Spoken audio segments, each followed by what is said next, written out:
प्रिय विद्यार्थियों, सुप्रभात। आज हम अपनी इस वीडियो में कक्षा 7वीं के पाठ रहीम के दोहे के विषय में पढ़ेंगे।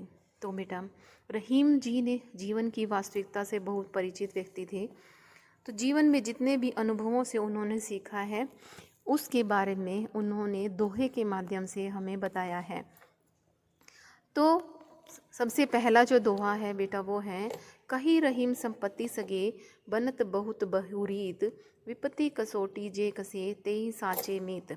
रहीम जी कहते हैं कि एक सच्चा मित्र जो है उसके बारे में वो अपने इस दोहे में बताते हैं कि सच्चा मित्र एक ऐसा मित्र होता है जो मुसीबत के समय भी साथ देता है।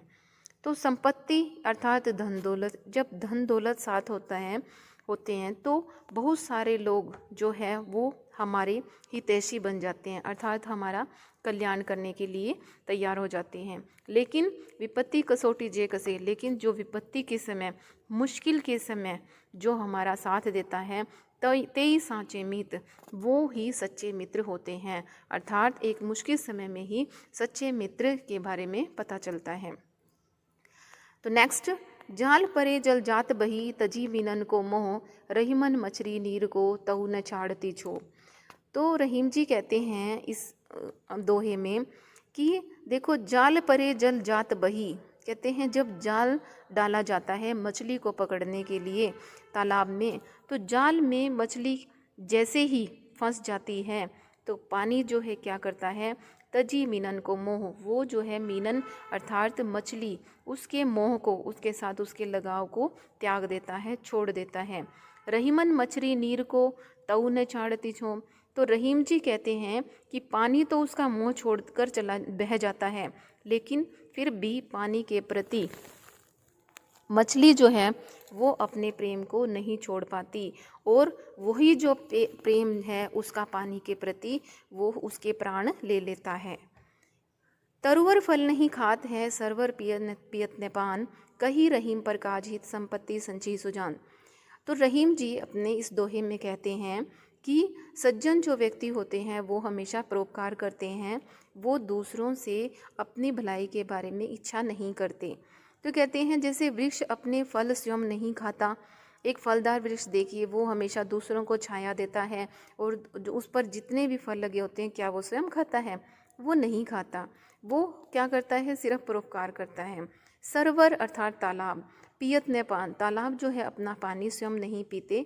कही रहीम पर काजित, रहीम जी कहते हैं संपत्ति संचय सुजान, जो सज्जन और विद्वान लोग होते हैं वो धन का संग्रह अपने लिए नहीं करते, वो क्या करते हैं, हमेशा हर समय दूसरों की भलाई के लिए कार्य करते रहते हैं और दिन प्रतिदिन उसी में ही तत्पर रहते हैं।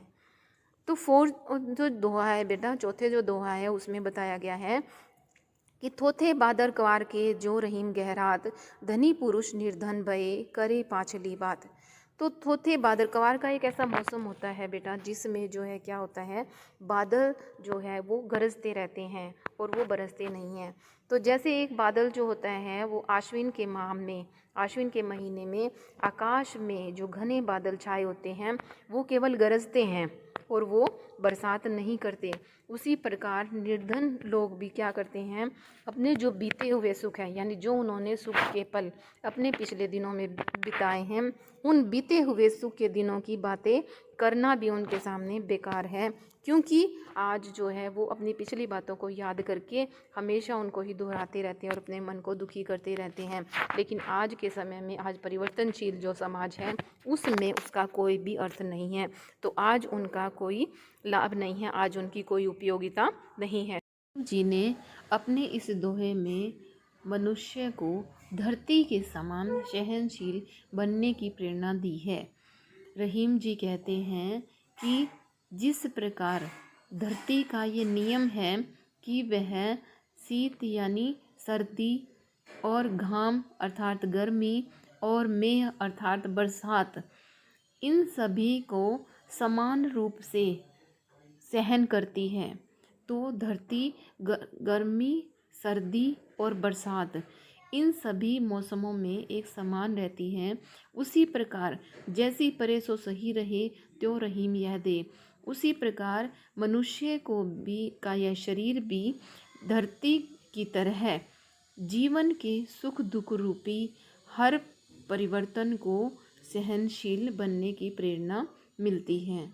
वो कहते हैं, रहीम जी कहते हैं कि मनुष्य को भी इसी प्रकार अपने शरीर को धरती की भांति जीवन के हर सुख दुख को सहन करने की शक्ति, अर्थात उसे अपने शरीर को सहनशील बनाना चाहिए। किसकी भांति? धरती की ही भांति। तो बेटा, आपको मेरी ये वीडियो कैसी लगी? यदि आपको यह वीडियो अच्छी लगी है तो हम अगले अध्याय के साथ आपको मिलेंगे।